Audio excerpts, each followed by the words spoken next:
সেদিন Lionel Messi আলজেরিয়ার footballer আইসা ম্যান্ডিকে foul করেননি। মাঠের রেফারি, ভিএআর রেফারির সিদ্ধান্ত ছিল এমনটা।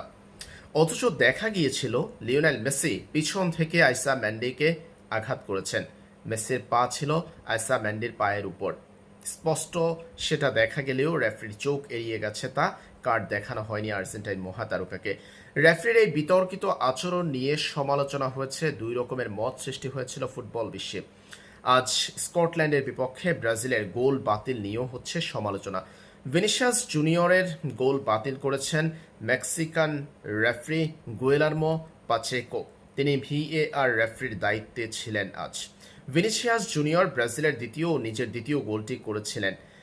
গোল করার পরপরই ভিএআর এর সিদ্ধান্তে যায় রেফারি এবং সেখানে প্রতিপক্ষ স্কটল্যান্ডের ফুটবলারের পায়ে ভিনির পায়ের সামান্য স্পর্শ লেগেছিল। সেটাকে ফাউল ধরে ভিনিসিয়াস জুনিয়রের গোলটি বাতিল করেছে রেফারি। অথচ ভিনি বল নিয়ে এগিয়ে যাওয়ার সময়ও পিছন থেকে স্কটল্যান্ডের সেই ফুটবলার ভিনিকে আটকানোর জন্য বারবার পিছন থেকে টেনে ধরেছিলেন, সেই বিষয়টি চোখ এড়িয়েছে রেফারির। শেষ পর্যন্ত ভিনিসিয়াস জুনিয়রের গোলটাই বাতিল হয়েছে, ব্রাজিল গোল বঞ্চিত হয়েছে। এই ঘটনা নিয়েও হচ্ছে রেফারির বিরুদ্ধে তীব্র সমালোচনা হওয়ারই কথা। ভিনিসিয়াস জুনিয়রের গোলটা এভাবে বাতিল করা হয়েছে, অথচ পরিষ্কার ফাউলের পরেও কোনো কার্ড দেখানো হয়নি লিওনেল মেসিকে। বিশ্বকাপে নাকি ফিফা এখন ব্যবসাকেই সবচেয়ে বেশি প্রাধান্য দিচ্ছে মাঠের ফুটবলে, সেটাই দেখা যাচ্ছে।